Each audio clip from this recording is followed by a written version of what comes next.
কিছুদিন পর পর আমাদের ফেসবুকের রিচ এঙ্গেজমেন্ট কমে এরকম লাল হয়ে যায়, এটা নিয়ে ভয়ের কিছু নেই।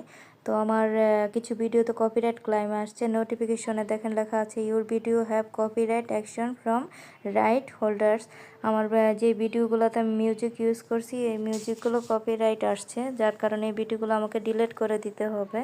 তো দেখতে পাচ্ছেন আমি ভিডিওগুলো ডিলিট করে দিচ্ছি। তো আপনাদের যদি সেম এরকম আসে তাহলে ভিডিওগুলো ডিলিট করে দিবেন। ডিলিট না করলে আপনার রিচ এঙ্গেজমেন্টগুলো কমতে থাকবে, এটা যেটা আপনার ফেসবুক আইডির জন্য খুব ক্ষতিকর। তো ঠিক আমি সবগুলা ভিডিও দেখতে পাচ্ছেন এখানে কপিরাইট ম্যাচ হয়েছে, সো এই ভিডিওগুলো আমি ডিলিট করে দিচ্ছি। তো ডিলিট করতে হলে আপনি সি ডিটেলসে ক্লিক করবেন।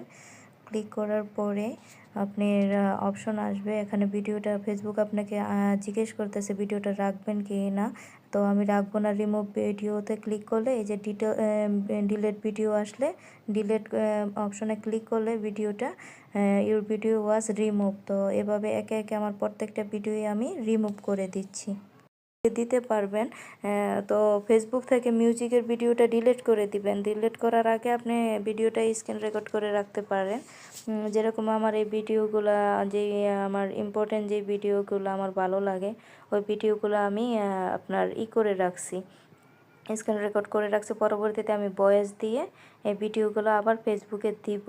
আপনারাও কিন্তু ঠিক সেম এভাবেই ভিডিওগুলো ডিলিট করার আগে স্ক্রিন রেকর্ড করে নেবেন, ভিডিওটা থাকবে, তাহলে আর সমস্যা হবে না। কারণ অনেকেরই পছন্দের ভিডিও আছে, যেমন এই যে রুহানির ফার্স্ট আমি সেলুনে নিয়ে রুহানিকে যেই চুল কাটাইছি এই ভিডিওটা করছি। তো এই ভিডিওটা কাটার সময় মিউজিক দেওয়ার কারণে কেটে দিতে হচ্ছে, এর কারণে আমি পরবর্তীতে ভয়েস দিয়ে আবার ভিডিওটা দিব।